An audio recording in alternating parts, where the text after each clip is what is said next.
నమస్కారం ఘంటారావానికి స్వాగతం. ముందుగా ప్రధాన అంశాలు. సూర్యాపేట జిల్లా పులిచింతల విద్యుదుత్పత్తి కేంద్రం వద్ద ధర్నా. ఆర్టిజన్ ఉద్యోగాలపై మాట మార్చారని కార్మికుల ఆందోళన.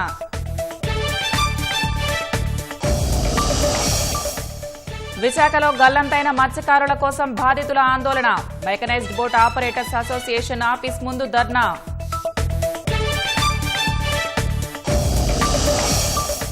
ద్వైపాక్షిక సంబంధాలే లక్ష్యంగా మోదీ 3 రోజుల పర్యటన. ఇండోనేషియా, ఆస్ట్రేలియా, న్యూజిలాండ్కు ప్రధాని పయనం.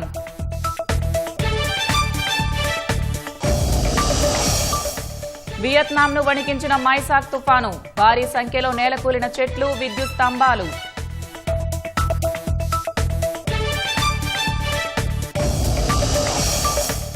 సోషల్ మీడియాను షేక్ చేస్తున్న 60 ఏళ్ల బామ్మలు.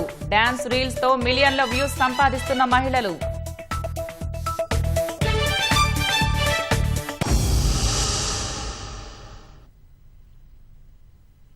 సూర్యాపేట జిల్లా చింతలపాలెం మండలం పులిచింతల విద్యుత్ ఉత్పత్తి కేంద్రం వద్ద కాంట్రాక్టు కార్మికులు ధర్నాకు దిగారు. ఆర్టిజన్ ఉద్యోగాలు ఇస్తామని నమ్మించి ఇప్పుడు ఆ మాట మార్చుతున్నారని ఆందోళన చేపట్టారు. తమకు ఉద్యోగ భద్రత కల్పించాలని డిమాండ్ చేస్తూ బాధితులు బైఠాయించారు. అధికారులను విధులకు వెళ్లనివ్వకుండా నిరసన చేయడంతో కాసేపు ఉద్రిక్తత వాతావరణం నెలకొంది. అందులో ఒకరు ఆత్మహత్యాయత్నానికి పాల్పడగా అతన్ని పోలీసులు అడ్డుకున్నారు. ఉద్యోగాల న్యాయం చేయకపోతే ఉద్యమాన్ని మరింత ఉధృతం చేస్తామని కార్మికులు హెచ్చరించారు.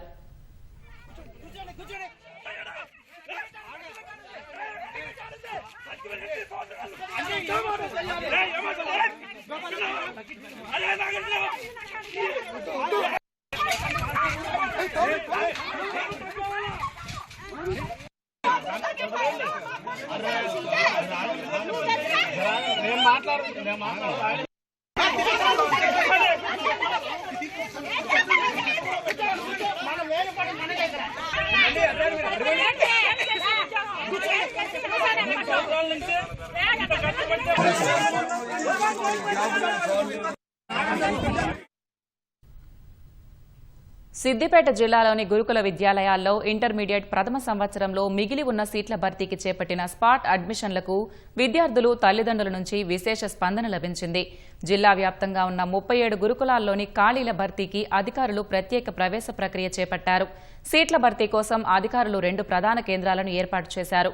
బాలురకు మిరుదొడ్డి మండలం అల్వాలలో, బాలికలకు ములుగులోని గురుకుల పాఠశాల ప్రాంగణంలో ప్రత్యేక కౌన్సిలింగ్ నిర్వహించారు.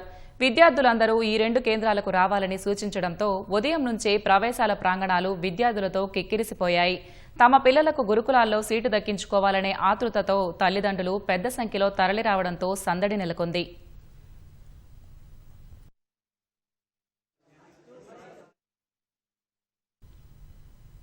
భద్రాచలం శ్రీ సీతారామచంద్రస్వామి వారి ఆలయ అభివృద్ది పనులు శరవేగంగా సాగుతున్నాయి. ఆలయ విస్తరణలో భాగంగా ఇవాళ ఆలయం పక్కన కొండపైన ఉన్న కుసుమహరనాథ బాబా ఆలయాన్ని తొలగిస్తున్నారు. అప్పట్లో రామదాసు అనే భక్తుడు కుసుమహరనాథ బాబా ఆలయాన్ని నిర్మించారు. కుసుమహరనాథ బాబా ఆలయాన్ని నిర్మించి 100 సంవత్సరాలు పూర్తవడంతో శిథిలావస్థకు చేరింది. ఈ క్రమంలో అప్పుడప్పుడు రాళ్లు రహదారిపై పడుతుండడం, రామాలయానికి వచ్చే భక్తులకు ఇబ్బంది కలగడంతో ఈ ఆలయాన్ని తొలగిస్తున్నారు. ఆలయ విస్తరణ పనుల దృష్ట్యా దక్షిణ ద్వారం నుంచి వెళ్లే భక్తులకు రాకపోకలు నిలిపివేశారు. తూర్పు, పడమర ద్వారాల నుంచి భక్తులను స్వామివారి దర్శనాలకు అనుమతిస్తున్నారు.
సముద్రంలో గల్లంతైన మత్స్యకారుల క్షేమ సమాచారం రాకపోవడం కుటుంబ సభ్యులను తీవ్ర ఆవేదనకు గురిచేస్తోంది. ఎలాంటి స్పష్టమైన సమాచారం ఇవ్వడం లేదంటూ Visakha mechanised boat operators association కార్యాలయంలో ఆందోళనకు దిగారు. తమ వారి ఆచూకీ తక్షణమే తెలపాలని బైఠాయించారు. గల్లంతైన 6 మత్స్యకారుల భార్య, పిల్లలు, తల్లిదండ్రులు కన్నీరు మున్నీరుగా విలపిస్తున్నారు. సముద్రంలో ప్రమాదాలు జరిగినప్పుడు సమాచార మార్పిడి వేగంగా జరగాల్సి ఉన్నా అసోసియేషన్ నిర్లక్ష్యంగా వ్యవహరిస్తోందని బాధితులు ఆక్రోశిస్తున్నారు. తమ కుటుంబాలు రోడ్డున పడే పరిస్థితులున్నాయని ఆవేదన చెందుతున్నారు. సముద్రంలో వేటకు వెళ్లి గల్లంతైనటువంటి మత్స్యకారుల కోసం వేట కొనసాగుతుంది. అయితే మత్స్యకారులకు సంబంధించినటువంటి ఫ్యామిలీస్ అయితే మెకనైజ్డ్ బోట్లకు సంబంధించినటువంటి అసోసియేషన్ ముందు పెద్ద ఎత్తున ఆందోళన వ్యక్తం చేస్తున్నారు. అయితే వారితో మాట్లాడదాం. ఏమంటున్నారు అసలు అసోసియేషన్ సంబంధించిన సార్? అతను బోట్లోను మా బాబాయ్ ఉండిపోయారు. షిప్లో దొరికారు. 7గురిలోని ఒక అతను దొరికారు మా బాబాయ్. ఇప్పుడు అతను ఇక్కడికి రాలేదు. అతను వచ్చిన తర్వాత షిప్లు పంపిస్తారంట. ఇప్పుడు అతను ఎన్ని మైళ్ళు దొరికాడని ఇన్ఫర్మేషన్ వచ్చింది కదా. ఆ మైల్లో నుంచి ఒడిసెట్ ఉన్నదో ఈ షిప్ వెళ్ళింది, ఇన్ని మైల్లో ఉన్నది. ఈ షిప్ వెళ్ళింది, ఇన్ని మైల్లో ఉన్నది. ఇటు సైడ్ తిరుగుతుంది, అటు సైడ్ తిరుగుతుంది, హెలికాప్టర్ తిరుగుతుంది. ఒక్క చిన్న న్యూస్ కూడా లేదు సార్. లైవ్ తల్లి పిల్ల ఇక్కడ ఏడ్చుకుని తిండి తెప్పులు లేకుండా ఏడ్చుకొని తిరుగుతున్నారు. మేము కుటుంబానికి అండగా ఉంటాం అందరు. కానీ ఆ లోపల సముద్రంలో ఉన్న పరిస్థితి ఏంటి? వాళ్ళు ఉన్నారా పోయారా ఏంటి చెప్పట్లేదు. మనిషి అయితే మా అయితే ఎంత వయసులో ఉన్నాడో 1 రోజు 2 రోజులు పట్టుకొని తేలుతాడు. ఇంకా చల్లదనానికి ఫుడ్ లేక ఎంతకాలం ఉంటారు. ఇప్పుడు 2 రోజులు జరిగిపోతుంది. ఓ పిల్లకి అది కన్ను పిల్లలు చిన్న పిల్లలతో ఉన్నారు. అందరూ నిండు వాళ్ళతో ఉన్న పిల్లలు కదా. మా బతుకు ఏటని అనేసి ఆ కుర్రోడు బాధ అనేది చెప్పుకున్నాడు.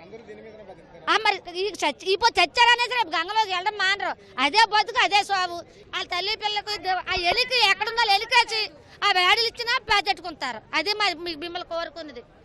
చాలా మంది అయితే కుటుంబ సభ్యులతో పాటు ఆ సంఘానికి సంబంధించినటువంటి వారంతా కూడా పెద్ద ఎత్తున ఆందోళన వ్యక్తం చేస్తున్నారు. కెమెరామెన్ నరేష్తో కృష్ణంనాయుడు, ఈటీ న్యూస్, విశాఖపట్నం నుంచి. సంధ్యా థియేటర్ తొక్కిసలాట కేసులో నాంపల్లి కోర్టులో జరగనున్న విచారణకు నటుడు అల్లు అర్జున్ మరోసారి వర్చువల్ గానే హాజరయ్యే అవకాశం ఉంది. గత విచారణలో కూడా అల్లు అర్జున్ వర్చువల్ గా హాజరవగా 2 నిందితులు మాత్రం రాలేదు. కమిటల్ బ్యాండ్ నేపథ్యంలో నిందితులు అందరూ రావాలని కోర్టు ఆదేశాలు జారీ చేసింది. అల్లు అర్జున్ ప్రస్తుతం ముంబైలో ఉన్నారు.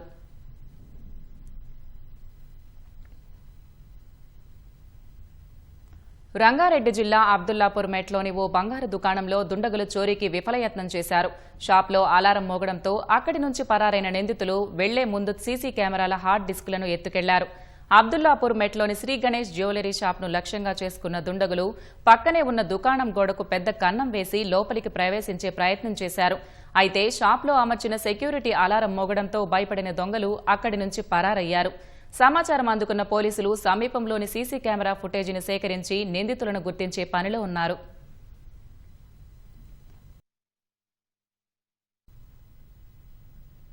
ప్రధాని నరేంద్ర మోదీ 3 దేశాల పర్యటనకు బయలుదేరారు. ఇండోనేషియా, ఆస్ట్రేలియా, న్యూజిలాండ్ దేశాల్లో ప్రధాని పర్యటించనున్నారు. అందులో భాగంగా తొలుత ఇండోనేషియాలోని జకార్తాకు మోదీ చేరుకోనున్నారు. 2018 తర్వాత మోదీ తొలిసారి ఇండోనేషియా పర్యటనకు వెళ్లారు. ఆ దేశ అధ్యక్షుడి ప్రాబోవోతో ప్రధాని భేటీ కానున్నారు. తర్వాత ఈ నెల 8, 9 తేదీల్లో ఆస్ట్రేలియాలో పర్యటించనున్నారు. రక్షణ, భద్రత, వాణిజ్యం, పెట్టుబడులు, విద్య, క్రీడలు సహా పలు కీలక రంగాల్లో ఇరు దేశాల సంబంధాలను విస్తృతం చేయడంపై ప్రధాని అల్బనీస్తో చర్చలు జరుపుతారు. అక్కడి నుంచి న్యూజిలాండ్ వెళ్లనున్న ప్రధాని 10, 11 తేదీల్లో అక్కడే ఉంటారు. ద్వైపాక్షిక సంబంధాలు ముందుకు తీసుకెళ్లేలా ఈ పర్యటన ఉండబోతోంది. ఇటీవల కుదిరిన స్వేచ్ఛా వాణిజ్య ఒప్పందం నేపథ్యంలో ఆర్థిక, వాణిజ్య కార్యకలాపాలను ఎలా మెరుగుపరుచుకోవాలనే దానిపై ఇరువురు నేతలు చర్చిస్తారు.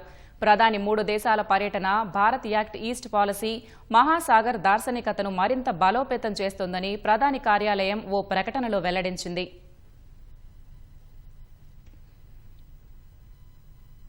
భారతీయ జనసంఘ్ వ్యవస్థాపకుడు డాక్టర్ శ్యామాప్రసాద్ ముఖర్జీ 125వ జయంతి సందర్భంగా ప్రధాని నరేంద్ర మోదీ నివాళులర్పించారు. దేశ ఐక్యత, గౌరవం, పురోగతి కోసం ముఖర్జీ తన జీవితాన్ని అంకితం చేశారని ఎక్స్ వేదికగా మోదీ కొనియాడారు. గొప్ప దేశ నిర్మాణకర్తల్లో ముఖర్జీ ఒకరని ప్రశంసించారు.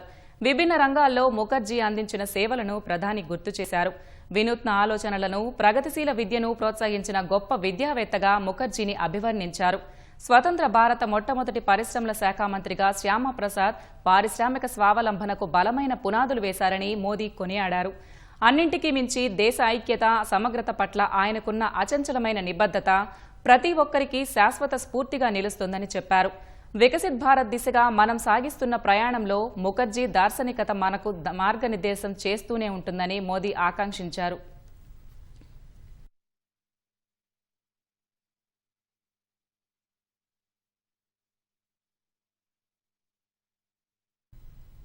భారీ వర్షాలకు ముంబై పూణే ఎక్స్ప్రెస్ రహదారిపై కొండచర్యలు విరిగిపడి ట్రాఫిక్ మళ్లించాల్సి వచ్చింది.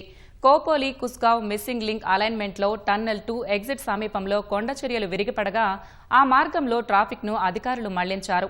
ప్రయాణికుల భద్రత దృష్ట్యా ముందు జాగ్రత్త చర్యగా ట్రాఫిక్ మళ్లించినట్లు Maharashtra state road development corporation తెలిపింది. అత్యవసరమైతే తప్ప వాహనదారులు ఈ మార్గంలో ప్రయాణించవద్దని సూచించింది.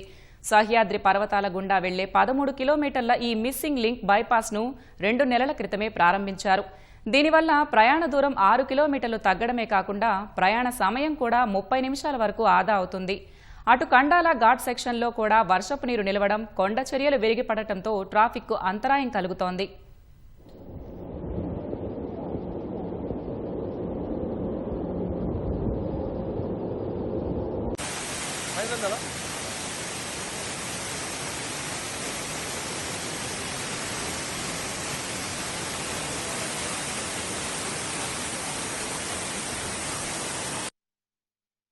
కుమార్తె ఆరోగ్యం బాగుపడుతుందనే ఆశతో ఆ కుటుంబం అంతా చికిత్స కోసం ఆస్పత్రికి వెళ్లారు. అక్కడ పని ముగించుకుని అందరూ కారులో తిరుగుపయనమయ్యారు. మరో 2 గంటల్లో ఇంటికి చేరుకునేలోపే విధి వారి ప్రయాణాన్ని చివరి గమనంగా మార్చింది. అకస్మాత్తుగా దూసుకొచ్చిన ప్రమాదం ఆ ముగ్గురి ప్రాణాలు బలి తీసుకుంది. తమ వెంట వెళ్లిన మిత్రుడిని సైతం ఆ మృత్యువు వెంటాడింది. కుటుంబం కళ్ల ముందే ఛిద్రమైపోగా ఆ తండ్రి తీవ్ర గాయాలతో ఆస్పత్రి మంచంపై ప్రాణాలతో కొట్టుమిట్టాడుతున్నాడు. హైదరాబాద్ మధురానగర్లోని మలిరెడ్డి వీరవెంకట నాగవరప్రసాద్ విజయలక్ష్మిలకు 9వ తరగతి చదువుతున్న కుమార్తె, 7వ తరగతి చదువుతున్న కుమారుడు ఉన్నారు. వీరి స్వస్థలం ఏపీలోని కాకినాడ జిల్లా. ప్రస్తుతం హైదరాబాద్లోని నివాసముంటున్నారు. ప్రసాద్కు శ్రీకర ప్రసాద్ అనే స్నేహితుడు ఉన్నాడు. తన కుమార్తెకు సరిగ్గా మాటలు రాకపోవడం, అనారోగ్య సమస్యతో బాధపడుతున్న నేపథ్యంలో మెరుగైన చికిత్స కోసం స్నేహితుడితో పాటు కుటుంబమంతా చెన్నైకి బయలుదేరింది.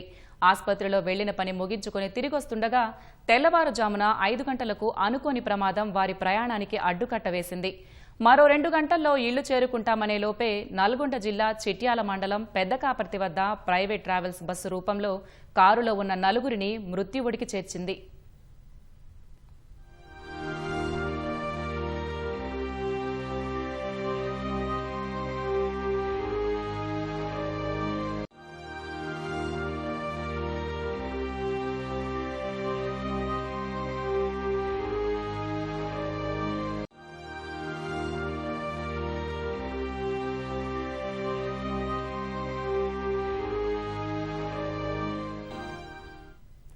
కారులో మొత్తం 5గురు ప్రయాణిస్తుండగా ఒడిశాకు చెందిన sleeper coach private travels bus వేగంగా వచ్చి కారును ఢీకొట్టింది. ఈ ప్రమాదంలో వాహనం వెనక భాగం నుజ్జునుజ్జైంది. దీంతో వివి ప్రసాద్ భార్య, కుమార్తె, కుమారుడు అక్కడికక్కడే మృతి చెందారు. ఘటనా స్థలానికి చేరుకున్న పోలీసులు మృతదేహాలను ఒక్కొక్కటిగా బయటకు తీశారు. ఈ దుర్ఘటనలో వివి ప్రసాద్, అతని స్నేహితుడు శ్రీకర ప్రసాద్లు ఇద్దరూ బతికే ఉండడంతో హుటాహుటిన ఆస్పత్రికి తరలించారు.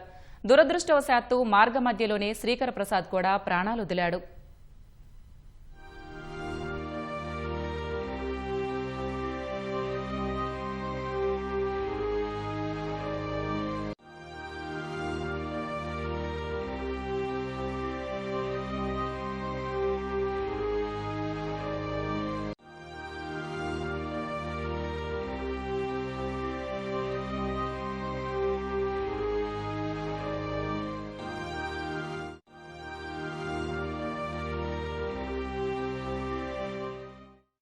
ఈ ప్రమాదంలో కారు నడుపుతున్న వివి ప్రసాద్కు 2 కాళ్లు విరిగాయి. తీవ్ర గాయాలు కూడా కావడంతో ప్రస్తుతం ఆయన నార్కట్పల్లి కామినేని ఆస్పత్రిలో చికిత్స పొందుతున్నాడు. అధికారులు 4 మృతదేహాలను నల్గొండ ప్రభుత్వ ఆస్పత్రికి తరలించారు. పోస్టుమార్టం పూర్తి చేసి మృతదేహాలను బాధిత కుటుంబ సభ్యులకు పోలీసులు అప్పగించనున్నారు. ఈ ఘటనపై దర్యాప్తు చేపట్టిన అధికారులు బస్సు డ్రైవర్ అతివేగం, నిద్రమత్తే దీనికి కారణమని ప్రాథమికంగా తేల్చారు.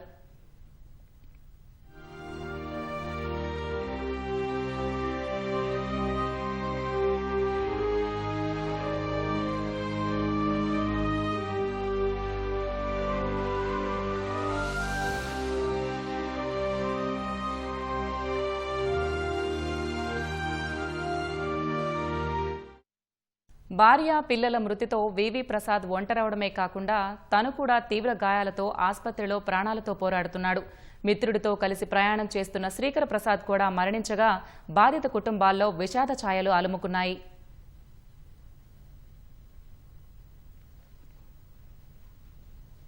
ఖమ్మం పట్టణంలోని విజయ డైరీ కేంద్రం నిర్వహణపై నీలినీడలు కమ్ముకున్నాయి. ముందస్తు సమాచారం లేకుండా హఠాత్తుగా పాల ప్యాకింగ్ను నిలిపివేశారు. రాష్ట్ర రాజధాని హైదరాబాద్ నుంచి నేరుగా ఖమ్మంకు దిగుమతి చేసుకుంటున్నారు. తొలిసారి డైరీ ప్రస్థానంలో పాల ప్యాకింగ్ను నిలిపివేయడంపై కథనం. ఖమ్మం పట్టణంలోని విజయ పాల డైరీ మనుగడ ప్రశ్నార్థకంగా మారుతోంది. ఉన్నట్టుండిగా పాల ప్యాకింగ్ని ఇక్కడ నిలిపివేశారు. ఈ నెల 1 నుంచి కూడా పాల ప్యాకింగ్ నిలిపివేస్తున్నట్టుగా అధికారులు చెప్పారు. అయితే ఎలాంటి ముందస్తు సమాచారం ఇవ్వకుండా ఉన్నట్టుండి ఈ పాల ప్యాకింగ్ నిలిపివేయడం మాత్రం అనేక అనుమానాలు తావిస్తోంది. చరిత్రలో ఎప్పుడూ కూడా ఇలా పాల ప్యాకింగ్ని ఇక్కడ నిలిపివేయలేదు. ప్రస్తుతం అయితే హైదరాబాద్ నుంచి వీటిని పాలను దిగుమతి చేసుకుంటున్నారు. డైరీ చరిత్రలో ఒక విధంగా చెప్పాలంటే ఇదే తొలిసారి. అలాగే దీంతో ఈ పాల ప్యాకింగ్ జరగకపోవడంతో నిత్యం సందడిగా ఉండేటువంటి ఈ విజయ సంస్థ డైరీ పరిసర ప్రాంతాలు వెలవెలబోతున్నాయి. అయితే అభివృద్ధి కార్యక్రమాలు ఓవైపు జరుగుతూనే ఉన్నాయి. రాష్ట్ర వ్యవసాయ శాఖ మంత్రి తుమ్మల నాగేశ్వరరావు ఇటీవలే 2 కోట్ల రూపాయల వ్యయంతో డైరీ ఆధునికీకరణకు ప్రయత్నాలు ప్రారంభించారు. 2 ఏళ్లకు పైగా ప్రారంభం నోచుకునేటువంటి డైరీ దుకాణాల సముదాయాన్ని కూడా ఆయన ప్రారంభించారు. అలాగే డ్రైనేజీ ప్రహారీ నిర్మాణానికి కూడా నిధులు మంజూరు చేశారు.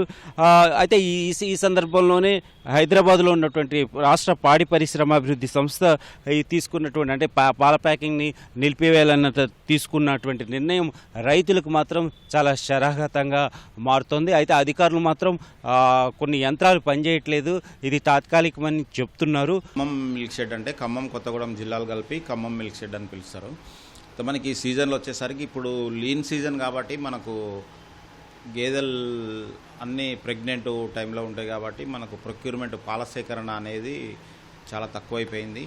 మనకి ఇప్పుడు ఖమ్మం కొత్తగూడెం జిల్లాలు కలిపి హాస్టల్స్కు సుమారు 7,000 లీటర్ల వరకు మనం సప్లై చేయాల్సి ఉన్నది. అందుకని మనకు వచ్చేది ఒక 4,000 లీటర్లే కాబట్టి 3,000 లీటర్ల పాల సేకరణ అనేది తక్కువ జరుగుతున్నది. దీన్ని ఫుల్ఫిల్ చేయడానికి పక్క మిల్క్ షెడ్ అయిన జనగామ నుంచి తీసుకొస్తే అది కౌ మిల్క్ కాబట్టి కొంచెం క్వాలిటీ ప్రాబ్లమ్స్ వస్తున్నాయి. అందువల్ల ఇక్కడ ప్రజెంట్ అయితే ప్యాకింగ్ బంద్ చేసి హైదరాబాద్ నుంచి మెగా డైరీ ఉంది హైదరాబాద్లో, హైదరాబాద్ నుంచి తీసుకొచ్చి మనం హాస్టల్స్కు ఖమ్మం కొత్తగూడెం జిల్లాల హాస్టల్స్కు సప్లై చేయడం జరుగుతుంది. ఈ సప్లై కోసం మనం డిస్ట్రిబ్యూటర్స్ని అంటే ప్రైవేట్ వ్యక్తులు డిస్ట్రిబ్యూటర్స్ని కమిషన్ బేసిస్లో మనం వాళ్ళకు వాళ్ళు హైదరాబాద్ నుంచి తీసుకొచ్చి ప్రజెంట్ నిన్న ఈరోజు మాత్రం హాస్టల్స్కు ఎటువంటి ఇబ్బంది లేకుండా సప్లై చేస్తున్నారు. ప్రజెంట్ ప్యాకింగ్ అయితే ఆపేశాం. మిషనరీస్ కూడా కొంచెం సర్వీసింగ్ రిపేరింగ్ ఉన్నది. అది చేసినాక మళ్ళీ మనకు సెప్టెంబర్ నెల నుంచి పాల సేకరణ అన్నది పెరుగుతుంది. సెప్టెంబర్ తర్వాత మళ్ళీ ఫర్దర్ ఆఫీసర్లకు చెప్పి మళ్ళీ ఏ నిర్ణయం అనేది మళ్ళీ తీసుకుంటాం. పాలు మనం చిల్ చేసి ట్యాంకర్ల ద్వారా హైదరాబాద్కు పంపిస్తాం. హైదరాబాద్ మెయిన్ డైరీకి వెళ్తాయి. 1973లో విజయ డైరీ పాల కేంద్రం ఇక్కడ నగరంలో నెలకొల్పారు. అలాగే కార్యాలయం అలాగే ఉద్యోగుల క్వార్టర్ల సముదాయాన్ని కూడా దాదాపు 10 ఎకరాల్లో నిర్మించారు. ఖమ్మం నడిబొడ్డులో ఉండడంతో ఈ భూములకు చాలా గిరాకీ ఉంది. చాలామంది అక్రమార్కుల కన్ను కూడా ఎప్పటి నుంచో దీని మీద ఉంది.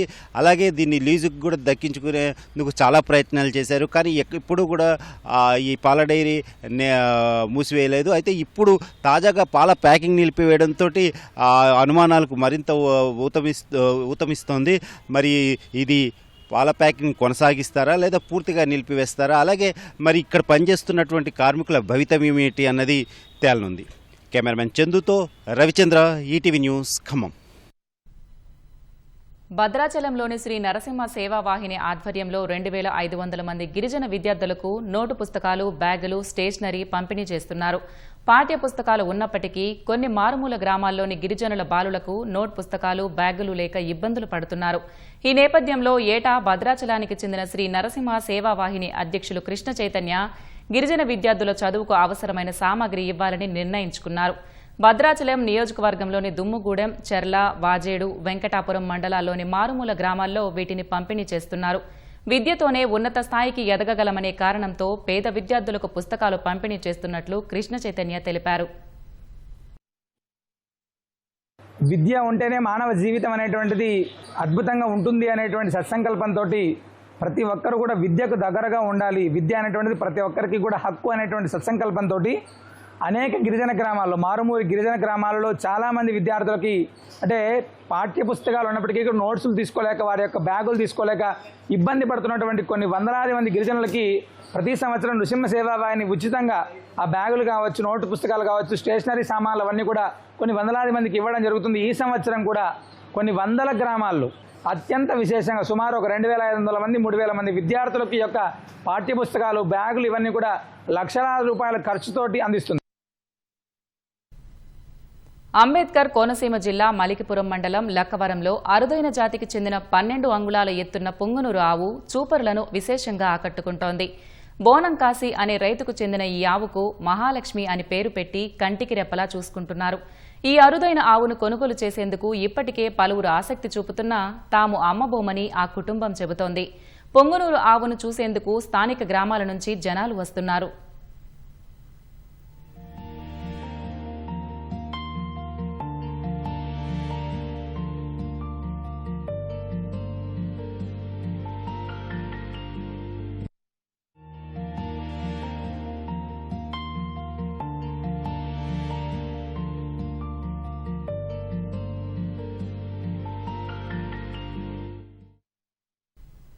నూట 16 ఏళ్ల బామ్మ నవనీతమ్మ తిరుమల శ్రీవారిని దర్శించుకున్నారు. ఆమె కాలినడక వస్తున్న వీడియో సామాజిక మాధ్యమాల్లో వైరల్ అవ్వడంతో విషయం ఏపీ ముఖ్యమంత్రి దృష్టికి వెళ్లింది. శ్రీవారిపై బామ్మ నవనీతమ్మ భక్తి యువతతో పాటు అందరికీ స్ఫూర్తిదాయకమంటూ చంద్రబాబు పోస్ట్ చేశారు. ఆ మేరకు స్పందించిన TTD chairman B R Naidu Navaneethamma చిరునామా తెలుసుకుని తన కోటాలో వీఐపీ బ్రేక్ దర్శనం కల్పించారు. దర్శన అనంతరం ఆమెకు స్వామివారి తీర్థప్రసాదాలను అందజేశారు. తమిళనాడు నుంచి నవనీతమ్మ తిరుమలకు మహాపాదయాత్రగా వచ్చిందని, దర్శన భాగ్యం కల్పించిన దేవస్థానం అధికారులకు ఆమె కుటుంబ సభ్యులు కృతజ్ఞతలు తెలిపారు.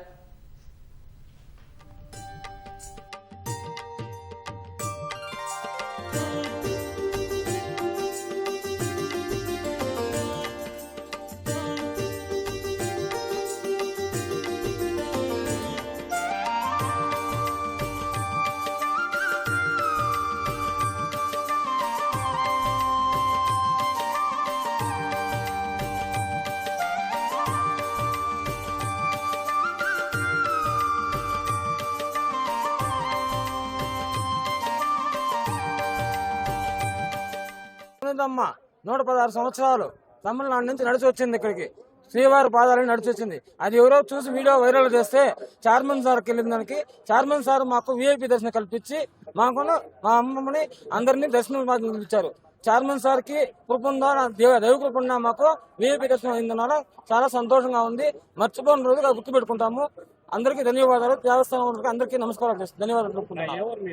చెన్నై దర్శనానికి రావాలని ఎట్లా అనుకున్నారు? నడిచి ఆమె టార్చర్ ఉపయోగించింది మాకు. ఆమె రావాలన్నా నడిచే పోవాలని నడిచే వచ్చినాం. సినీ నటుడు అక్కినేని నాగార్జున తిరుమల శ్రీవారిని దర్శించుకున్నారు. కుమారుడు అఖిల్ నటిస్తున్న లెనిన్ చిత్ర ప్రీ రిలీజ్ వేడుకలలో భాగంగా తిరుపతికి వచ్చిన నాగార్జున సతీమణి అమల, కుమారుడు అఖిల్, నటి భాగ్యశ్రీ, బోర్సే, నటుడు సునీల్, నిర్మాత నాగవంశీలతో కలిసి వీఐపీ ప్రారంభ విరామ దర్శన సమయంలో స్వామివారి సేవలో పాల్గొన్నారు. టీటీడీ అధికారులు దర్శన ఏర్పాట్లు చేశారు. తమిళ సినీ నటుడు మాధవన్ కుటుంబ సభ్యులతో కలిసి వెంకన్నను దర్శించుకున్నారు. అనంతరం పండితులు ఆశీర్వచనం చేసి స్వామివారి తీర్థ ప్రసాదాలను అందజేశారు.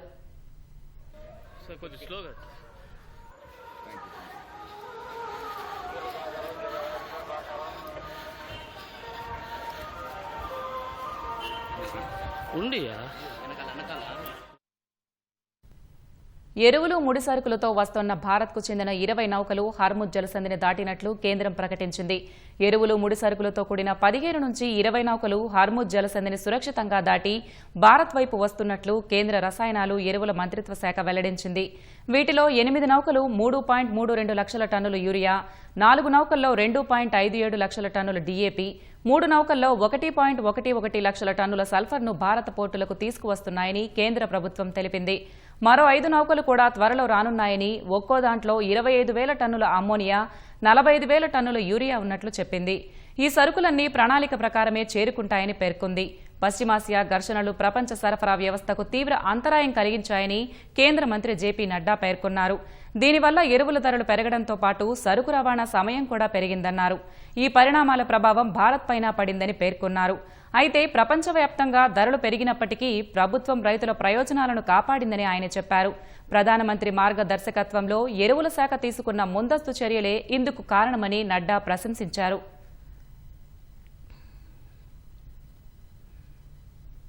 భారత విదేశాంగ శాఖ మంత్రి ఎస్ జయశంకర్ ఖతార్ ప్రధాని Mohammed bin Abdul Rahman Al ధానీతో సమావేశమయ్యారు. ఇంధనం, వాణిజ్యం, పెట్టుబడులు, కనెక్టివిటీ, భద్రత వంటి కీలక రంగాల్లో ద్వైపాక్షిక సహకారంపై ఇరు నేతలు సమీక్షించారు. 4 గల్ఫ్ దేశాల పర్యటనలో ఉన్న జయశంకర్ తొలుత ఖతార్ వెళ్లారు.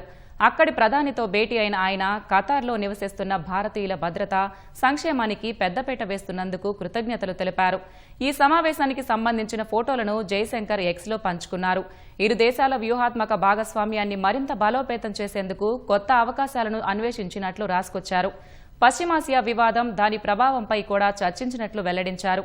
తర్వాత ప్రవాస భారతీయులను కలిసిన జయశంకర్ కష్టకాలంలో ఖతార్ సమాజానికి వారు అందిస్తున్న సహకారం ఎంతో ప్రశంసనీయమని కొనియాడారు. Iran supreme leader Ayatollah Ali Khamenei అంతిమయాత్ర టెహ్రాన్లో ప్రారంభమైంది.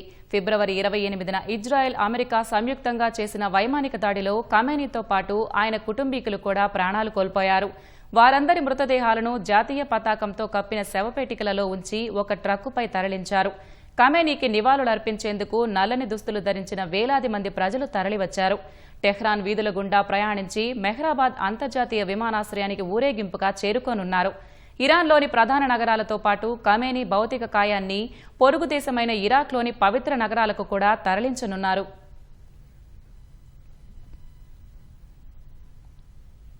వియత్నాంను మైసాక్ తుఫాను వణికించింది. ఉత్తర ప్రావిన్స్లోని క్వాంగ్ నిన్ తీర ప్రాంతాన్ని మైసాక్ తుఫాను అతలాకుతలం చేసింది. తీరం దాటే సమయంలో బలమైన ఈదురుగాలులతో కూడిన భారీ వర్షాలు కురిశాయి. తుఫాను కారణంగా మోంగ్కాయ్ నగరం భారీ నష్టాన్ని చవిచూసింది.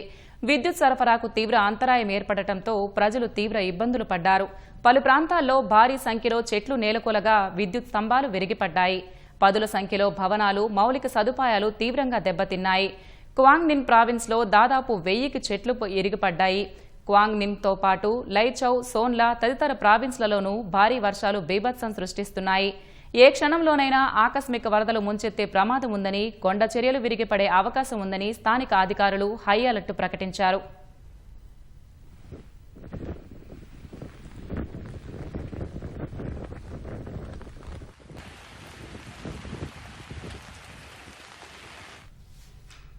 ఉక్రెయిన్ రాజధాని కీవ్పై రష్యా బాలిస్టిక్ క్షిపణులతో భీకర దాడి చేసింది. ఈ తెల్లవారుజామున కీవ్పై బాలిస్టిక్ క్షిపణులు, డ్రోన్లు, క్రూయిజ్ క్షిపణులతో రష్యా విరుచుకుపడినట్లు ఉక్రెయిన్ వైమానిక దళం వెల్లడించింది. దాడుల కారణంగా కీవ్ నగరంలో భారీ పేలుళ్ల శబ్దాలు వినిపించాయి. ఈ ఘటనలో 7 పౌరులు ప్రాణాలు కోల్పోయినట్లు అధికారులు తెలిపారు.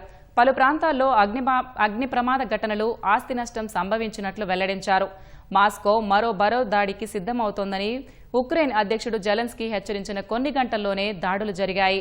పేలుళ్లకు కొద్దిసేపటి ముందే కీవ్ అంతటా ఎయిర్ రెడ్ సైరన్లను మోగించి ప్రజలను అప్రమత్తం చేశారు. నిఘా వర్గాల సమాచారం మరోసారి నిజమైందని జెలెన్స్కీ అన్నారు. ఇది పుతిన్ నైజమని ఆరోపించారు. అమెరికా అధ్యక్షుడు డొనాల్డ్ ట్రంప్ హాజరు కానున్న కీలక నాటో శిఖరాగ్ర సమావేశానికి ఒకరోజు ముందు దాడి జరగడం ప్రాధాన్యం సంతరించుకుంది.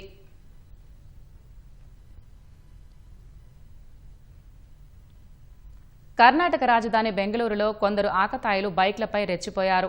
ప్రాణాపాయ స్థితిలో ఉన్న ఓ రోగిని ఆసుపత్రికి తీసుకెళ్తున్న అంబులెన్స్కు దారివ్వకుండా దానికి అడ్డంగా వెళ్తూ అత్యంత ప్రమాదకరమైన విన్యాసాలు చేశారు. యశ్వంతపుర వెళ్లే ప్రధాన రహదారిపై కొందరు యువకులు బైక్పైలపై నానా హంగామా సృష్టించారు.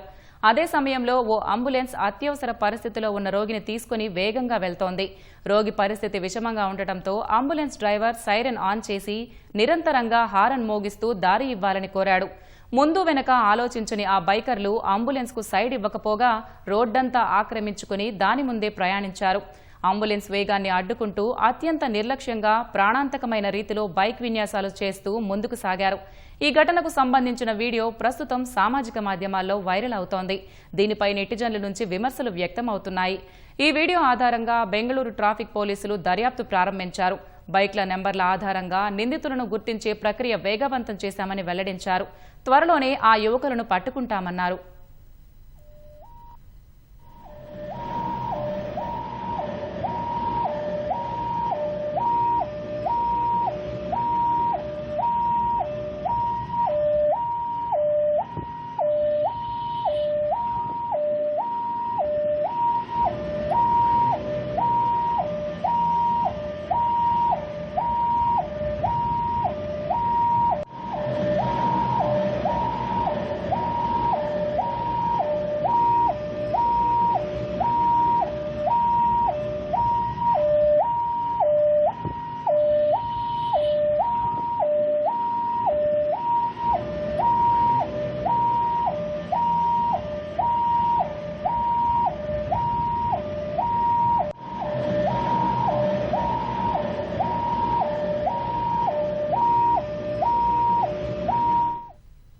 అయోధ్య రామ మందిరంలో విరాళాల అవినీతిపై బీజేపీ స్పందించాలని రవాణా శాఖ మంత్రి పొన్నం ప్రభాకర్ డిమాండ్ చేశారు.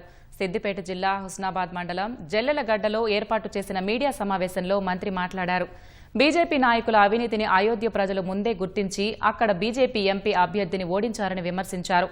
విరాళాల అవినీతి విషయంలో ఆ పార్టీ దేశ ప్రజలకు క్షమాపణ చెప్పాలన్నారు. అయోధ్య ప్రజలు రాముని జపం మీద, రాముని పేరు మీద దేశవ్యాప్తంగా ఓట్లు తీసుకొని రాముని అక్షింతల పేరు మీద తిరిగి ప్రజలను ఓట్ల కొరకు వాడుకున్నటువంటి వీళ్ళు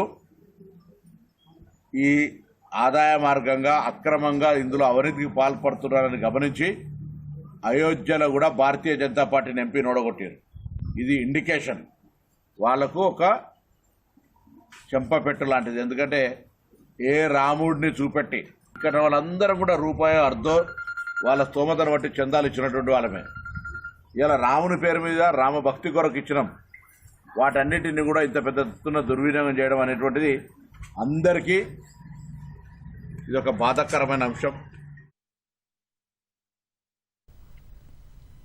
సొంతిళ్లు పేదోడి జీవితకాలపు కళ. కానీ ఆ బస్తీవాసులకు 26 ఏళ్లైనా ఆ కళ నెరవేరడం లేదు. 26 ఏళ్ల క్రితం వారి కోసమే నిర్మించిన ఇళ్లు లబ్ధిదారులకు కేటాయించకుండానే శిథిలావస్థకు చేరుకున్నాయి. అసలు 26 ఏళ్ల క్రితం నిర్మించిన ఇళ్లను ఇంకా ఎందుకు కేటాయించలేదు? ఇళ్ల కేటాయింపులకు ఎదురైన సవాళ్లేంటి? ఆ గూడు చెదిరి గోడు మాత్రమే మిగిలిన వారి గోసలేంటో తెలుసుకుందాం.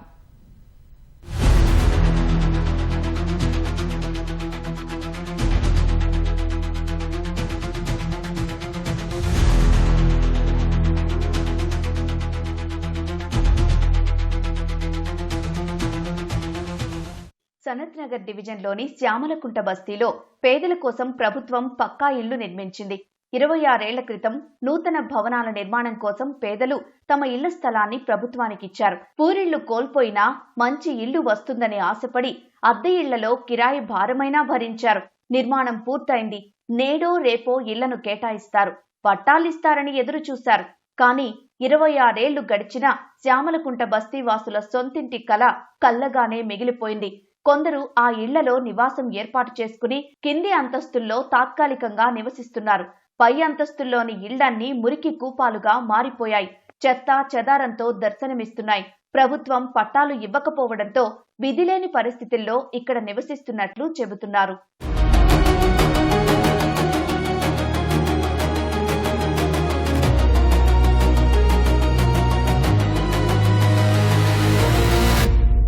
బస్తీలో నివసిస్తున్న పేదల కోసం 26 ఏళ్ల కింద వాల్మీకి అంబేద్కర్ ఆవాస్ యోజన వాంబే పథకం కింద ప్రభుత్వం గృహ సముదాయాన్ని నిర్మించింది. బస్తీలో 197 కుటుంబాలు నివసిస్తుండగా 160 ఇళ్లు మాత్రమే నిర్మించడంతో సమస్య వచ్చింది. మిగిలిన 37 మందికి సమీపంలోని ఎల్లమ్మ బండలో ఇళ్లను కేటాయిస్తామని అప్పట్లో అధికారులు హామీ ఇచ్చారు. కానీ వారికి అక్కడ ఇవ్వకపోవడంతో బాంబే పథకం కింద నిర్మించిన ఇళ్లను లబ్ధిదారులకు కేటాయించడంలో అధికారులకు ఇబ్బందులు తలెత్తాయి. గృహాల నిర్మాణం నాసిరకంగా ఉండటంతో కొందరు కోర్టులో పిటిషన్ దాఖలు చేసినట్లు స్థానికులు తెలిపారు. ఈ బాంబే హౌస్ స్కీమ్ కొత్తగా వచ్చిన తర్వాత అయితే 196లో 160 ఫ్లాట్స్కి ఇక్కడ వాళ్ళు అకామిడేట్ చేశారు. మిగతా వాళ్ళని ఒక 5 to 6 మెంబర్స్ని ఎలమమండం పంపించారు, అది కూడా ఫోర్సబుల్గా. మిగతా వాళ్ళు ఏంటంటే వస్తాయని ఒక ఆశలోనే ఉండిపోయారు. ఇది కట్టడంలో నాటుకు వెళ్ళారు, కోర్టులో కూడా ఇవన్నీ కూడా మేము ప్రూవ్ చేశాము. అయినప్పటికీ ఇప్పుడు కూడా మా బస్తీవాసులు అందరం కూడా ఎదురు చూస్తూనే ఉన్నాం, మా సొంతింటి కల్లా నెరవేరుతుందా లేదా అనేది. అయితే మేము అధికారుల దృష్టికి తీసుకెళ్ళి స్థానిక ఎమ్మెల్యే గారి దృష్టికి తీసుకెళ్తే మీరైతే ఉండండి, ఏమొచ్చినా కానీ మేము ఉన్నాము అనే ఒక మాట ఇచ్చారు. ఇంకా అంటే సార్ మాకు ప్రభుత్వం ద్వారాగా మాకు కావాల్సింది ఏంటి అంటే మా అందరికీ కూడా ఒక నీడ ఇస్తే వాళ్ళకు మేము కృతజ్ఞతగా ఉంటాం. ఇల్లు కేటాయించకున్నా కొందరు పేదలు అందులో నివసిస్తున్నారు. శిథిలావస్థకు చేరిన భవనాల్లో ఉండి బిక్కుబిక్కుమంటూ కాలం వెళ్లదీస్తున్నారు. ముఖ్యంగా వాంబే గృహ సముదాయానికి నీటి సరఫరా ఏర్పాట్లు లేకపోవడంతో ప్రజలకు తాగునీటికి ఇబ్బందులు తప్పడం లేదు. మాకేది చేయకొచ్చిరు, ఇది మరి పట్టా ఇస్తలేరు. మేము ఏమనుకోవాలి, ఉన్నాం కిరాయికి ఉన్నాం అనుకోవాలన్నా, లేకుంటే మా సొంత ఇల్లు ఉందని అనుకోవాలా, లేకుంటే ఎవరిదైనా దానం ధర్మం తీసుకున్నాం అనుకోవాలా. మేము మా ఇల్లు గులగొట్టి చాలా బేకారు చేసిరు. ఆ గులగొట్టకపోతే మాది ఎవరిది వాళ్ళు కట్టుకొని మంచిగా హాయిగా బతికేటోళ్ళం. ఇప్పుడు ఇది కూడా ఎప్పుడు పోతుందో ఏం లేదో, ఎవరు చేస్తారో ఏం లేదో, అదంతా పట్టాలు ఇస్తామన్నారు కట్టిరు. కట్టగానే మాకు తావులేదు, ఆడ కిరాయి కట్టుకున్న పరిస్థితి మాకు లేక మా ఇండ్లలో నీ పేరు వచ్చింది అంబాలు రానగానే అట్లా వచ్చున్నాం. మా బాధలు ఏమయ్యో, మా కష్టాలు ఏమయ్యో ఆ దేవునికి గుర్తు, కానీ ఏం చెప్పుకుంటే గొప్పతనం కాదు. మమ్మల్ని చచ్చినోడు ఆడేటోడు లేడు, బాగున్నారు అనేటోడు. ఆ 3 కట్టెలకు గుడి చేసుకొని ఎట్లుంటారో ఇక మేము మా పరిస్థితి గట్టెను ఉన్నది. ఆ కూలగొట్టకుంటే మేము ఇంత బాధపడకుంటాం. ఎవరి రాళ్ళు మంచిగా కట్టుకొని ఉన్నాం మేము, కానీ కూలగొట్టిన మమ్మల్ని ఇంత పరిచయం చేసి. నాకు పట్టాలు లేవు, ముసలిలో అవుతున్నాం, సావానికైనాం. ఎప్పుడు ఇస్తారు? మేము అట్లనే ఉన్నాం. ఇలా అప్పట్లో తెలుగుదేశం చంద్రబాబు నాయుడు కట్టించిన ఇల్లే, అలవాటే చేయలేడు, మేము మొండికున్నాం. 26 ఏళ్లు గడిచినా పట్టాలు ఇవ్వని ఇంట్లో ఉంటూ ఎన్నో అవస్థలు పడుతున్నామని బస్తీవాసులు ఆందోళన చెందుతున్నారు. ఇకనైనా తమకు ఇళ్లను కేటాయించి సొంతింటి కలను సాకారం చేయాలని ప్రభుత్వానికి విజ్ఞప్తి చేస్తున్నారు.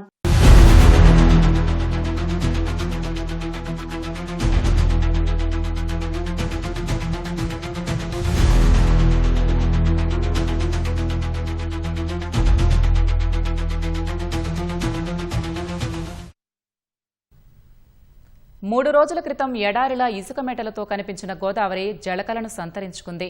ఎగువ నుంచి వరదతో భద్రాచలంలో గోదావరి జలకలను సంతరించుకుంది.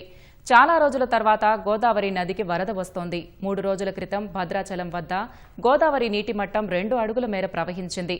ప్రస్తుతం 11 అడుగులకు చేరింది. ఇంకా నీటి మట్టం పెరుగుతుండటంతో 15 అడుగుల వరకు చేరవచ్చని అధికారులు అంచనా వేస్తున్నారు.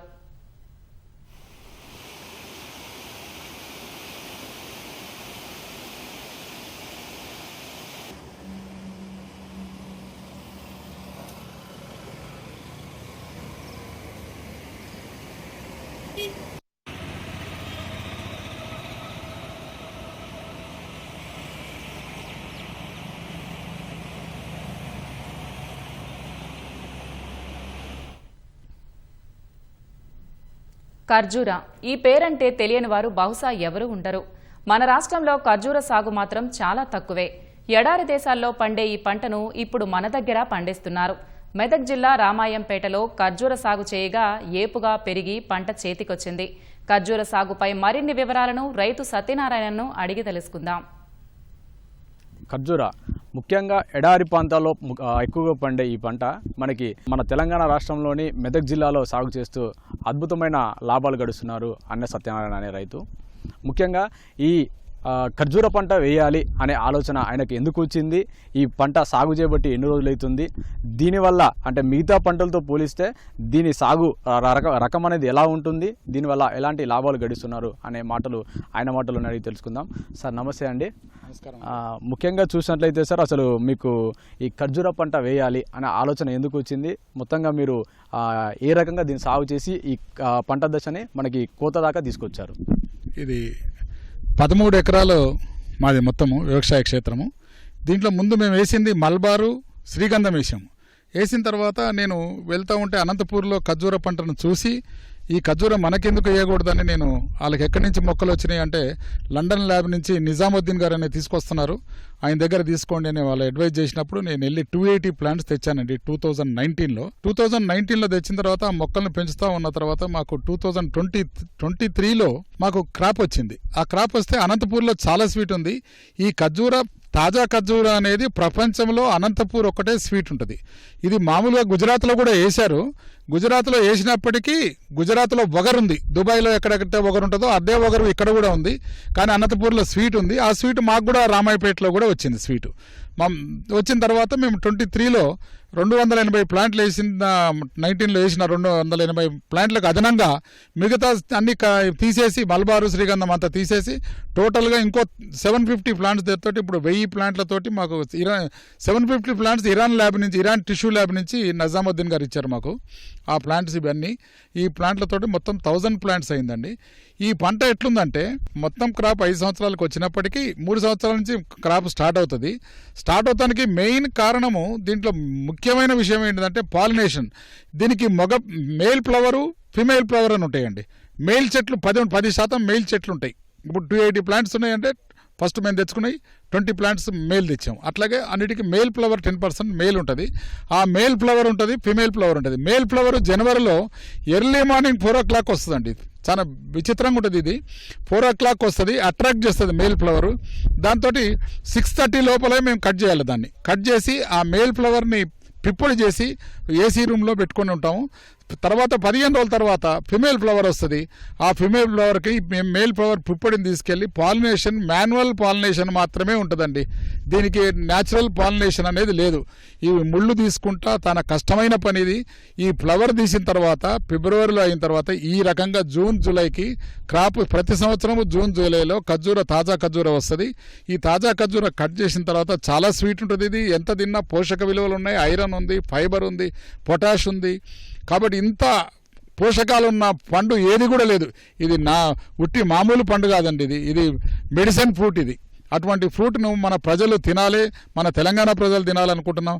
ఎందుకంటే చాలామంది ప్రజలకు, హైదరాబాద్ ప్రజలకు కూడా తెలియదు. మా మెదక్ జిల్లా ప్రజలు లాస్ట్ 1 year నుంచి ఇక్కడ తింటున్నారు, చాలా సంతోషపడుతున్నారు. ముఖ్యంగా చూసినట్లయితే ఇక్కడ మన తెలంగాణలో సాగు చేసేది ఎక్కువ వరి. లేదంటే మనకి ఇతరత్ర పంటలు చూస్తే ఇప్పుడు ప్రభుత్వాలు చెప్తున్నాయి ప్రత్యామ్నాయ పంటలు వేసుకోమంటే మనకు జొన్న, లేదంటే పత్తి, వేరుశెనగ, లేదంటే మనకి ఇప్పుడు చూసినట్టయితే పామ్ ఆయిల్ అని చెప్పేసి ఎక్కువ వేస్తున్నారు. సో మీకు అసలు ఖర్జూర వేయాలి అనే ఆలోచన ఎందుకు వచ్చింది? అసలు ఇక్కడ ఖర్జూర పంటనే చూస్ చేసుకోవడానికి కారణం ఏమంటారు? ఇక ఆదాయం వచ్చే వరకల్లా చెట్టుకు మినిమం 100 కిలోలు అయితే ఖచ్చితంగా వస్తుందండి. 100 కిలోలు వేసుకున్నా సరే 75 వేసుకున్నా 10,000 రూపాయలు చెట్టుకు వస్తుంది. చెట్టుకు ఖర్చులు పోను 5,000 రూపాయలు వేసుకున్నా కూడా సరిపోతుంది. ఒక 5 లక్షల రూపాయల ఆదాయం వస్తుందని మేము అనుకుంటున్నామండి. ఇప్పుడు చూసినట్టయితే సార్, ఇప్పుడు ఒక ఏడాదిలో ఒకసారి వస్తుందా పంట, లేదంటే దీన్ని 2-3 పంటలు అట్లా క్రాప్ రావడానికి కూడా ఏమైనా అవకాశం ఉందంటారా ఇప్పటివరకు చూసినట్టయితే? లేదండి, అటువంటి అవకాశం లేదు. ఇది సంవత్సరానికి ఒక్కసారి పంట వస్తుంది ఎక్కడైనా సరే. మరి అందరూ ఏమనుకుంటున్నారని ఇది తాజా ఖర్జూర దుబాయ్లో లేదంటే దుబాయ్లో వచ్చేది ప్రాసెస్ ఖర్జూర, పండిన తర్వాత బాయిల్ చేసి కెమికల్స్ తోటి వచ్చే నిల్వ ఖర్జూర. ఇది తాజా ఖర్జూర అనేది మొత్తం ప్రపంచంలో అనంతపూర్ తర్వాత మన తెలంగాణ, తెలుగు రాష్ట్రాలు 2 రాష్ట్రాల్లో కూడా బ్రహ్మాండంగా పండుతుంది. ఇది మన దేశంలో మొట్టమొదటిది భారత్ డేట్స్ అని మేము పెట్టుకున్నాం పేరు కూడా. ఈ డేట్స్ ప్రకారమే మేము ఎక్స్పోర్ట్ ఆర్డర్స్ కూడా ఉన్నాయి. ముందు ప్రశాంత్ ఫస్ట్ మన దినాలని అనుకుంటున్నాం తాజా ఖర్జూర అండి. ఇప్పుడు మొత్తంగా ఒకవేళ ఖర్జూర సాగు చేసుకోవాలి అని రైతులు ఎవరైనా ముందుకు వస్తే వాళ్ళకి మీరు ఇచ్చే సూచనలు ఏంటి? అంటే మొక్క నాటిన దశ నుంచి కాపుకు వచ్చే వరకు మీరు అనుభవించినటువంటి ఆ అనుభవాలు ఏమంటారు? ఎలాంటి కష్టాలు పడ్డారు, లేదంటే పర్లేదా అనే విషయంలో చెప్పండి. ఖర్జూర పంట చాలా మంచిది, చాలా బాగుంటుంది. కానీ ప్రత్యేకంగా శ్రద్ధ కావాలి దీనికి టోటల్ ఇప్పుడు నేను వస్తే ఎవ్రీడే వస్తానండి. ప్రతి చెట్టును గమనిస్తాం. చెట్టును చూసుకుంటూ ఉంటే చెట్టు చనిపోకుండా చూసుకోవాలి. ఫస్ట్ చనిపోకుండా చూసుకున్న తర్వాత చెట్టుకు చాలా కష్టాలు ఉన్నాయి. కానీ 1-2 ఎకరాలు పెడితే కాదు. ఒక 10 మంది రైతులు కలిసి ఒక దగ్గర పెట్టుకుంటే మాత్రం దీనికి తర్వాత లిఫ్ట్ కావాలి. ఇవన్నీ ఉన్నాయి కాబట్టి ఎక్కువ పంట. ఇప్పుడు మేము 1000 ప్లాంట్స్ వేసాం. అట్లా 1000 ప్లాంట్స్ వేసుకుంటే మనం చేయగలుగుతాం. 100-200 చెట్లు వేసుకుంటే మాత్రం చాలా కష్టమైన పంట అండి ఇది. ఓకే సార్, ఇప్పుడు మనకి పంట చేతికి వచ్చింది. ఇది ఒకంత ఎక్స్పోర్ట్ చేయడానికి మనకు ఒకంత కష్టమైన పని. దీన్ని మీరు ఎలా అధిగమించి ముందుకెళ్తా ఉన్నారు? ఇప్పుడు ఎక్స్పోర్ట్కి చాలా కష్టమైన పంట అయినప్పటికీ ఇది ముందు మన హైదరాబాద్లో ఫ్రూట్స్ విపరీతంగా తినే ప్రజలు ఉన్నారు, అందరికీ ఆరోగ్యం అనేది వచ్చింది. కాబట్టి ఈ ఫ్రూట్స్ హైదరాబాద్లో తాజా ఖర్జూరా తినాలేదని వస్తే మాత్రం మా పండిన పంట అంతా మనకు హైదరాబాద్కే సరిపోద్దండి, అంత అవసరం ఉంది హైదరాబాద్కి. ఇంకోటి ఈ ఫ్రెష్ ఖర్జూరలో ఇండోనేషియాలో ఈ ఖర్జూర పక్వానికి రాకముందే పచ్చి ఖర్జూర కూడా వెజిటేబుల్స్ కర్రీస్ చేస్తున్నారు ఇండోనేషియాలో. నేను మొన్న కృష్ణబాబురాకి తీసుకెళ్లి వాళ్ళు చూస్తే వాళ్ళు బ్రహ్మాండమైన కర్రీస్ చేశారు. అది కూడా రేపు రాను చాలా ఉపయోగపడుతుందండి. సార్ ఇప్పుడు మార్కెట్లో ఎంత ధర పలుకుతుంది, దీన్ని అమ్మడం వల్ల మీకు ఎంతవరకు లాభం గడించే అవకాశం ఉందంటారు? మా ఫామ్లో రైతులందరూ 200 అమ్మాలనుకుంటున్నారు అందరు రైతులు, కానీ 150 రూపాయలకే ఫామ్ దగ్గర అమ్మగలుగుతున్నాం, అంతకంటే ఎక్కువ ధర రావట్లేదు. బయటికి వెళ్ళి అందరూ 200, 300 అమ్ముకుంటున్నారు. అది కాకపోతే గుజరాత్ వాళ్ళు తీసుకొచ్చి అక్కడ పనికిరాని ఆ పండును తీసుకొచ్చి ఇక్కడ 70 రూపాయలకు అమ్మే వరకల్లా మా కాంపిటీషన్ గుజరాత్ ఫ్రూట్ తోటే ప్రాబ్లం వస్తుంది మాకు. ముఖ్యంగా పంట మొక్క నాటిన దగ్గర నుంచి ఇప్పుడు కాతకొచ్చే దశ వరకు దీనికి చీడపీడల బాధ ఏమన్నా ఉందంటారా? దీనికి ఎలాంటి రసాయనాలు వాడారు ఇప్పటివరకు? నేను ఇది మొత్తము జీవామృతంతో చేస్తున్నానండి, ఎటువంటి పెస్టిసైడ్స్ వాడలేదు. ఒక్క రెడ్విబుల్ పురుగు వస్తుందండి, అది మొత్తం ఏం చేస్తుందంటే చెట్టును చచ్చిపోయే వరకు తెలుస్తలేదు. కాకపోతే మేము కొద్దిగా లేటెస్ట్ టెక్నాలజీ వాడి ఇంతవరకు మా ఫామ్లో ఒక్క చెట్టు చచ్చిపోలేదు. కానీ మా తోటి రైతులకు చాలామంది సగం తోటలు చెట్లు అన్నీ పోతున్నాయి, రైతులందరూ చాలా నష్టాల్లో పోయారు. ఇంత కాస్ట్లీ 10,000 రూపాయలు చెట్టు పెట్టుకొని మొత్తం రైతులు నష్టపోతున్నారు. కాబట్టి తొందరపడి రైతులు ఎవరిని ఏమని కాదు, నేను దగ్గరుండి చేసుకుంటాము అనుకుంటేనే చేయాలి. రెడ్ లీవల్ అనేది మొత్తం రెడ్ లీవల్ తోటి మా ప్రాబ్లమ్స్ వస్తున్నాయండి. ఓకే సార్, ఒకవేళ పురుగు వచ్చినంటే దాన్ని అధిగమించడానికి అంటే మీరు ఎలాంటి రసాయనాలు వాడారంటారు? ఇక్కడ జీవామృతం అన్నారు కదా, అలాంటిది ఏమైనా వాడితే అది వెళ్ళిందంటారా లేదా? రెడ్ బీవెల్కి మాత్రం మేము సపరేట్ బాక్సులు పెట్టాము, దాని సెన్సార్ పెట్టాము, దాంట్లో టాబ్లెట్స్ వేసే వరకల్లా పురుగులన్నీ బయటకు వచ్చేసి ఇంతవరకు మాకు ఎటువంటి ప్రాబ్లం కాలేదు. ప్రభుత్వము ఒకవేళ సహాయం చేసి హెల్ప్ చేస్తే మా రైతులందరూ ఒక ఇండస్ట్రీ రూపంలో తయారు చేద్దాం అనుకున్నాడు. ఇండస్ట్రీ ఏంటంటే దీన్ని ప్రాసెస్ చేసి దీంట్లో జామ్ కానీ ఐస్ క్రీమ్ కానీ దీంట్లో రకరకాల ఐటమ్స్ కోసం అందరం మేము ఇప్పుడు 13 ఎకరాల్లో 1 ఎకరం దానికోసమే కేటాయించాం. ప్రభుత్వం దానికి ఒక ఇండస్ట్రీ పెట్టాలి, ఇండస్ట్రీ చేయాలి, అటువంటివి కూడా చేస్తాం మేము. ఇది మొత్తంగా చూసినట్లయితే ఎడారిలో పండే పంటను తీసుకొచ్చి మన తెలంగాణలో మెదక్ జిల్లాలో ఇక్కడ పండిస్తూ రైతు మంచి లాభాలు గడించవచ్చని చెప్తున్నారు. ఖర్జూర పంట మనకు తెలుసు, ముఖ్యంగా ఎడారి ప్రాంతమైన సౌదీ, కువైట్, అరేబియా ఇలాంటి దేశాల్లో ఎక్కువగా పండుతూ ఉంటుంది. అక్కడ నుంచి మన దేశానికి ఇక్కడికి ఇంపోర్ట్ చేసుకుంటాము.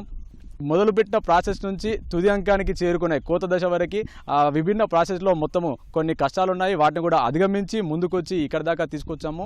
సరసమైన ధరలకే ప్రతి మనిషికి అందుబాటులోకి తీసుకొచ్చి ఈ స్వచ్ఛమైన మనకి ఖర్జూరాన్ని అందించాలని చెప్పే ఉద్దేశంతోనే ఇక్కడ ప్లాంటేషన్ చేశాము. తద్వారా ఇలా ముందుకెళ్తున్నామని చెప్పి మనకి రైతు సత్యనారాయణ గారు చెప్తా ఉన్నారు. కెమెరామెన్ ఉమేశ్వరరావుతో ప్రశాంత్, ఈటీవీ న్యూస్, రామాయంపేట నుంచి. కంటెంట్ ఉండాలే కానీ ఒక్క ఛాన్స్ చాలు, రాత్రికి రాత్రే సోషల్ మీడియాలో ఫేమస్ అయిపోవచ్చు. ఇలా చాలామంది జీవితాలు మారిపోయాయి. చిన్న పెద్ద తేడా లేకుండా వీడియోలు చేస్తూ అందరి దృష్టిని ఆకర్షించి మన్ననలు పొందుతున్న వారెందరో. అదే కోవలోకి వస్తారు ఈ 60 ఏళ్ల బామ్మలు. మొన్నటిదాకా ఇంటి వద్ద బీడీలు చుడుతూ ఉపాధి పొందిన మహిళలు సెలబ్రిటీలుగా ఎలా మారారో తెలుసుకోవాలంటే ఈ స్టోరీ చూసేయండి.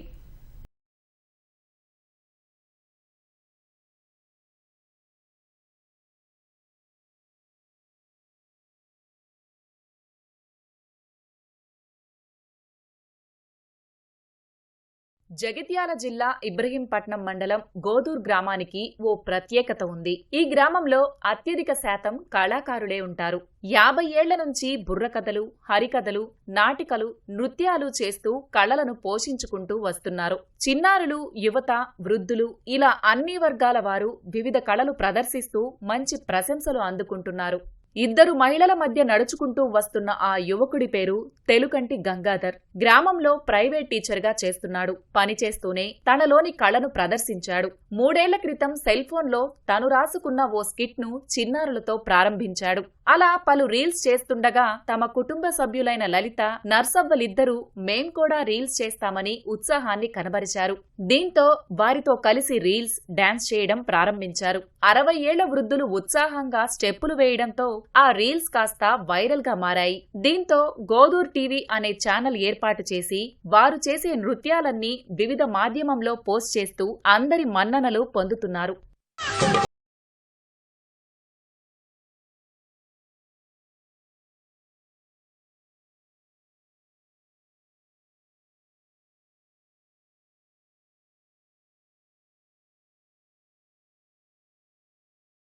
వ్యవసాయమే చేసినాం మేము. మా అల్లుడే అన్న కొడుకు డైరెక్టర్. మరి అత్తమ్మ చేయండి ఇట్లా రీల్స్ చేయండి ఇట్లా వేసుకుంటా పోదాం కామిళ్ళు అట్లా పోయి ఇట్లా డాన్సులు చేసినాం. ఇక తనే నేర్పిండు. ఇక మాకు మంచిగా అనిపిస్తుంది, మాకు డబ్బులు కూడా వస్తున్నాయి. మేము వ్యవసాయం చేసుకుంటే ఇక్కడ ఉన్నాం కానీ ఇప్పుడు రీల్స్ చేసించండి ఎక్కడెక్కడోళ్ళు పరిచయం అవుతుండ్రు. హైదరాబాద్ పోయినాం, మాకు సినిమా ఛాన్సులు కూడా వచ్చినాయి. నాకు 70 ఏళ్ళు ఉన్నాయి. ఇప్పటికి కూడా పూలు పెట్టరమ్మంటే ఇప్పటికి కూడా పూలు పెట్టుకుంటూ పోతా. పొలాల ఏతేసుడు పొలమేసుడు ఇప్పటికి కూడా రమ్మంటే పోతా, పూలు పెడతా, ఏతేస్తా, డాన్స్ పొలాల కూడా ఎగురమంటారు నన్ను. అట్లా కూడా కాలు ఆడితే వాళ్ళు కూడా సంతోషం కొద్దీ నవ్వుతారు. మంచి హ్యాపీగా ఉన్నది, చాలా సంతోషం. వచ్చిరాని ఇంగ్లీష్ పదాలతో రీల్స్ చేస్తూ ఫేమస్ అయ్యారు గ్రామంలోని మరో సోషల్ మీడియా బ్యాచ్. బీటెక్ చదివిన మాధవ్ మొదట్లో పిల్లలతో తీసిన రీల్స్ తో మహిళలు యువతను ఆకట్టుకున్నాడు. గ్రామంలోని గంగు, నర్సు అనే 2 వృద్ధ మహిళలు సైతం అతనికి తోడవడంతో రీల్స్ చేస్తూ అందరి దృష్టిని ఆకర్షించాడు. 2 ఏళ్ల నుంచి ఇప్పటి వరకు 550కి పైగా రీల్స్ చేసి యూట్యూబ్, ఇన్స్టాగ్రామ్ లో పోస్ట్ చేశారు. వీరు చేస్తున్న డైలాగ్ రీల్స్ అందరినీ ఆకట్టుకోవడంతో మహిళలిద్దరూ సెలబ్రిటీలుగా మారారు. దీంతో సినిమా అవకాశాలు కూడా వస్తున్నాయని ఆనందంగా తెలుపుతున్నారు. ఏ నర్సు ఎటు గోయింగ్?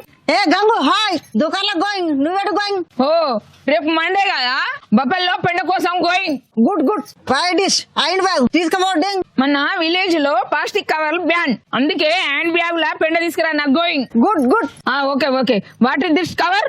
షాప్ కి రిపేర్ పొక్కబడ్డ డైపర్ గోయింగ్. షాప్ కే పోయి అని బద్దలు భాషంగా వలగొట్టుడింగ్. ఇన్ని రోజులు బీలు చేసుకుంటున్నాము, మమ్మల్ని ఎక్కడికైనా ఇరకబట్టలేరు. ఇప్పుడు ఈ వీడియోలల్లా ఉన్న నుంచి ఎక్కడికి పోయినా, ఏ పనికి పోయినా ఇరకబడుతున్నారు.